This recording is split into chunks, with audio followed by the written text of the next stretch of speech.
Oke, assalamualaikum Om. Yep. Dah. Gimana kabarnya Om Yandri Rijal?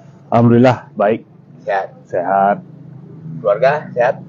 Alhamdulillah sehat semua. Oke. Kebetulan anak satu, Mana itu ya? sehat. Sekarang di pondok pesantren. Pesantren. Iya.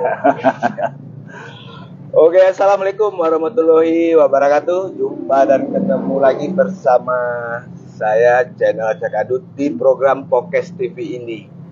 Nah, pada sore hari ini saya ditemenin oleh seorang bintang tamu. Siapa dia? Dia adalah, salam lagi, Bung Yandri Rijal. Iya. Bung Yandri Rijal ini adalah salah satu dari caleg dari Partai Demokrat Kota Solo ya. Kota Solo, Dapil Lubu sekarang. Tapi Lubu sekarang. Iya. Oke, Bung. Saya panggilnya Bung aja ya. Oke. Biar enak obrolan kita pada sore hari ini. Siap. Bung Yandri Rijal. Tema yang kita angkat pada sore hari ini di program podcast bersama saya channel Cakadut. Ya. Kita mau mengangkat adalah tema apa manfaat buat masyarakat di kontestan legislatif yang akan dilaksanakan pada 2024. Oke. Nah, Bung Rijal maju sebagai salah satu kandidat untuk legislatif, berarti memiliki ide dan gagasan dong. Iya, jelas lah. Apa garansinya buat masyarakat sih? Apa sih manfaat bagi masyarakat kalau masyarakat tuh misalnya memilih salah satu kandidat dari partai? Oke, terima kasih. Bung Cakadut aja ya. Ya, Oke, siap. Oke. Pertama, terima kasih kesempatan dan ruang yang diberikan kepada saya dalam channel ini dalam rangka menyapa seluruh masyarakat di Dapil Lubu sekarang dalam menyampaikan ide dan gagasan sebagai calon legislatif Partai Demokrat untuk tahun 2024 ini. Alhamdulillah pada tanggal 3 kemarin Komisi Pemilihan Umum sudah menetapkan melalui surat keputusannya daftar calon tetap. Artinya kita sudah sah sebagai calon legislatif peserta pemilu 2024 ini. Kemudian apa manfaat bagi masyarakat? Artinya khusus pemilu legislatif. Kenapa masyarakat harus memilih anggota legislatif?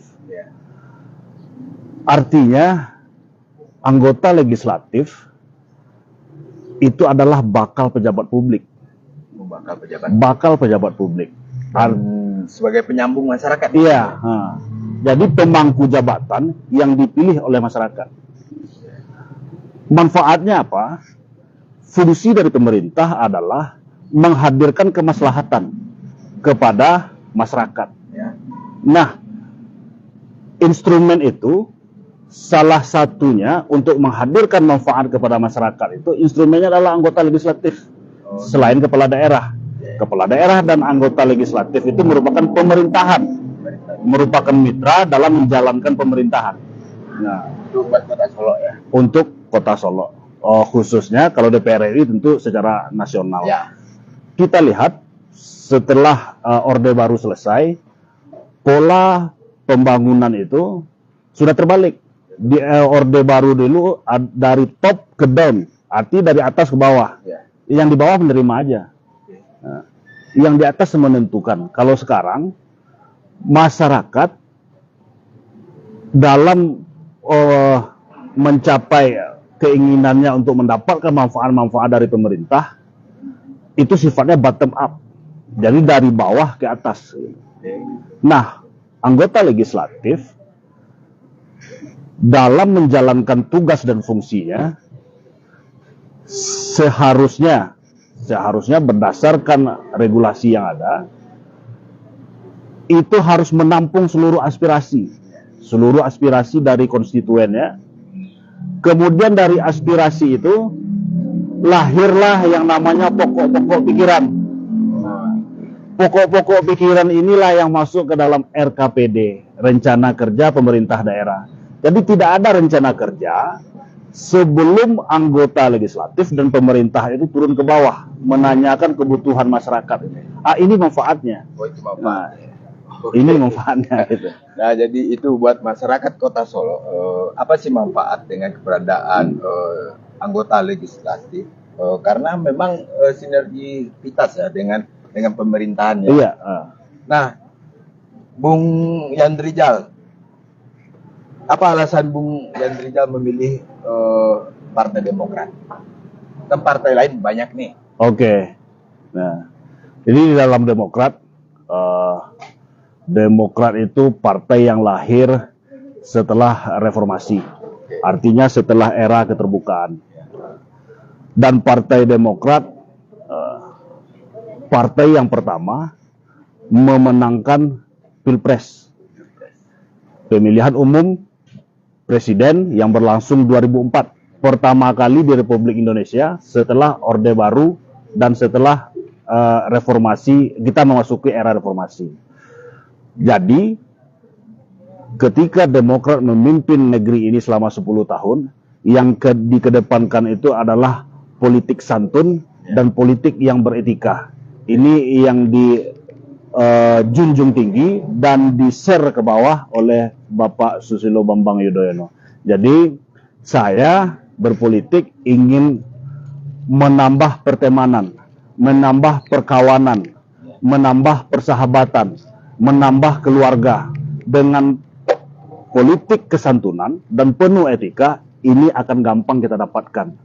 Jadi kenapa di Demokrat? Kenapa Pak? Jadi garisnya seperti itu. Garisnya seperti itu, ada kesantunan di situ, ada etika di situ. Jadi kalau kita berbicara tentang politik ini, Bung, politik ini sebenarnya seni dalam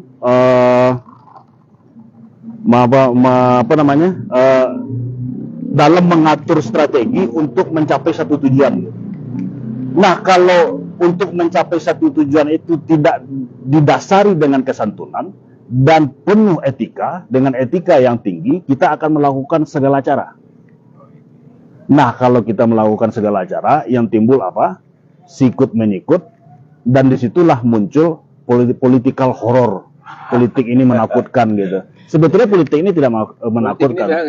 Nggak menakutkan. Ini asik. Ini sesuatu yang asik kalau kita jalankan dengan kesantunan gitu. Apalagi dengan pilihan yang tepat ya. Apalagi dengan pilihan yang tepat gitu. Oke, semakin seru nih buat masyarakat yang lagi menyaksikan obrolan santai kami ini. Yeah. Bung Yandrijal, setelah berlabuh di Partai Demokrat, berarti banyak hal yang kita ketahui ya. Yeah. Partai sendiri, karena dengan keberadaan kita bergabung di partai itu sebenarnya bukan hanya semerta-merta mengadu nasib, punya kepentingan pribadi, tidak. Berarti orientasinya tetap untuk masyarakat yang lebih luas, karena perbaikan, karena mungkin banyak para kandidat legislatif dan mereka kan ingin misalnya ada perubahan. Jadi dan apa sih fungsi dari wakil rakyat di DPRD itu sebenarnya kan sebagai penyambung aspirasi, ya kan? Jadi masyarakat itu mereka tahu kemana sih mereka harus menyampaikan aspirasinya, karena kan di kehidupan masyarakat khususnya Kota Solo ini kan pasti banyak diplomatikanya kan. Nah jadi gini Bung Yandrijal, sekarang ini kan marak nih dengan isu. Nah, karena setiap podcast yang saya adakan ini, saya pengen mengangkat juga isu tentang politik uang. Bung Yandrijal sendiri dengan teman-teman yang ada di Demokrat untuk mengatasi politik uang ini, apakah ada instruksi nggak sih dari petinggi Partai Demokrat sendiri atau dari teman-teman yang ada skala skupnya untuk di daerah Kota Solo khususnya, untuk mengatasi politik uang ini, karena kan tidak semua para bacalek ini, mereka ya maaf kita bilang ya, tidak semuanya memiliki finansial yang cukup. Betul. Nah, tapi kan kalau bagi mungkin bacalek yang lain, yang memiliki finansial uang yang lebih, ya mungkin mereka akan menggunakan cara itu. Nah, untuk di Demokrat sendiri, Gimana teman-teman mengatasinya, khususnya buat Bung Yandrian? Iya. Apakah juga akan melakukan politik uang juga di dalam legislatif? Karena pertanyaannya berat, saya minum dulu ya. Ini agak berat. Karena ini sangat ini. Iya. Karena ini yang sering terjadi di masyarakat gitu. Dengan iming-imingan, ya kan, dengan berupa lembar, ya. Masyarakat kan di sini harus kita cerdaskan juga gitu. Karena Betul. pilihan mereka itu waktunya cukup lama itu, 5 tahun loh. Iya. Bukan waktunya sebentar gitu. Jadi gini Bang, kalau dikatakan tadi tidak semua caleg mempunyai finansial yang kuat, salah satunya adalah saya. Saya mempunyai tekad dan keinginan yang kuat, finansial tidak kuat. Kemudian setelah melalui proses ini, proses pendaftaran, kemudian kita sudah mulai bersosialisasi. Analisa saya mendapatkan suatu hipotesa, pendapat awal saya bahwasanya politik uang itu ada karena kekecewaan. Nah, seperti yang saya katakan pertama tadi, anggota legislatif dan eksekutif yang dipilih oleh masyarakat, kepala daerah, itu adalah pejabat publik, pemangku jabatan yang dipilih oleh publik. Di situ publik menaruh harapan. Nah, ketika harapan ini tidak sesuai dengan apa yang direalisasikan, nah itulah bibit-bibit awal, cikal bakal munculnya politik uang. Bagaimana kita mengatasinya? Sebetulnya tidak perlu instruksi, Pak. Sekuat apapun pimpinan partai menginstruksikan tidak perlu politik uang, kalau mindset kita bisa sampai ke tujuan itu, karena finansial kita yang kuat, kita tebar uang di mana-mana. Tapi masih ada lapisan masyarakat tertentu dengan komitmen yang tinggi, dengan kesungguh-sungguhan yang dilakukan oleh calon legislatif ini. Artinya begini, membuat komitmen itu hal-hal yang wajar-wajar saja. Hal yang betul-betul kewenangan anggota legislatif itu. Nah, sekarang begini, kebutuhan masyarakat kita bicara kebutuhan. Pejabat publik hanya bisa membantu masyarakat sebatas kebutuhan, bukan keinginan. Nah, kalau kita masuk ke dalam keinginan, inilah kebohongan awal yang diciptakan dan tidak akan pernah bisa direalisasikan karena keinginan seluruh masyarakat itu berbeda-beda. Nah, kalau kebutuhan sama. Kebutuhan kita adalah pangan, papan, pendidikan, dan kesehatan. Ini yang bisa kita buka ruang kepada masyarakat, kita bantu supaya kebutuhan itu menyentuh kepada masyarakat. Misalnya begini, betul sudah ada di dalam program pemerintah itu program Keluarga Harapan, kemudian Kartu Indonesia Pintar, tapi masih ada masyarakat yang belum tersentuh. Nah, yang belum tersentuh tentu kita bisa menyampaikan program kita, komitmen kita. Nah, yang masyarakat yang belum tersentuh itu misalnya biaya masuk awal sekolah itu banyak masyarakat yang tidak tersentuh. Yang tidak tersentuh mungkin karena belum masuk data sosial. Artinya biaya masuk awal ini setelah kita berkunjung kepada masyarakat, kita bercerita, saat disampaikan keluhannya, itu kan lumayan, 400.000 untuk beli seragam semuanya, seragam sekolah, olahraga dan sebagainya gitu kan. 400.000 kemudian ini kita serap, kemudian kita jadikan sebagai bahan untuk kita masukkan ke dalam pokok-pokok pikiran dewan itu. Nah, jadi begini, kalau saya bicara pokir, yang ada dalam pikiran Bung Acak Adut apa? Ya, pokir itu mungkin ini pikiran, pikiran aspirasi, mungkin pikiran aspirasi yang ada di dapil mereka. Ya, itu kan secara normatif ya. Tapi yang beredar di masyarakat ketika kita bicara pokir, bayangannya apa? Bayangannya pasti rigid beton, irigasi. Ya, biasanya larinya ke lebih cenderung ke infrastruktur. Sebetulnya pokok pikiran itu tidak harus infrastruktur. Kebutuhan sosial masyarakat seperti seperti biaya masuk sekolah awal tadi itu kan bisa kita jadikan pokir. Itu kemudian pertanian itu juga bisa kita jadikan pokok-pokok pikiran. Jadi pokok-pokok pikiran ini ketika kita turun ke masyarakat, keluhan masyarakat itu kita jadikan sebuah catatan untuk disampaikan kepada pemerintah daerah. Itulah pokok-pokok pikirannya gitu. Jadi kalau ini seolah-olah kita bicara pokir itu yang terbayang itu semen gitu. Nah, gitu. Tidak ya. Sebenarnya tidak. Bisa semuanya ya. Bisa untuk anak mengaji, guru-guru mengaji. Guru-guru mengaji betul sudah dibayarkan honornya, tapi kan belum memenuhi standar biaya pengupahan gitu kan. Itu. Betul tuh masyarakat. Jadi biar masyarakat tahu ya tujuan dari, karena kan banyak juga masyarakat ini salah mengartikan sebenarnya. Nah, oke, Bung Yan Rizal.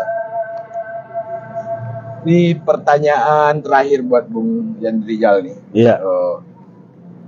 Seandainya masyarakat Kota Solo khususnya memberikan kepercayaan dan amanah buat Bung Yan Rizal, apakah apa yang telah Bung Yan Rizal sampaikan di program podcast Channel Cak Adut ini, apakah itu nanti akan betul-betul bisa diperjuangkan dan apa betul bisa direalisasikan buat masyarakat khususnya di dapil pemilihan tempat Bung Yan Rizal? Iya, saya memilih media podcast ini karena saya yakin apa yang terekam di sini mungkin lebih panjang umur rekaman ini daripada hidup kita. Jadi saya memilih ini adalah jejak digital ini bisa direkam. Kalau kita pasang baliho, setampan apapun kita, semanis apapun kata-kata kita, setelah habis masa kampanye itu bisa dimusnahkan. Artinya tidak ada jejak digital ya. Di sini ada jejak digital. Ya. Saya berkomitmen penuh mewujudkan kebutuhan masyarakat sesuai dengan aspirasi yang disampaikan. Artinya anggota legislatif ini adalah pejuang aspirasi. Pejuang aspirasi. Kita konsen di situ, kita komit di situ, dan inilah rekam jejak digital.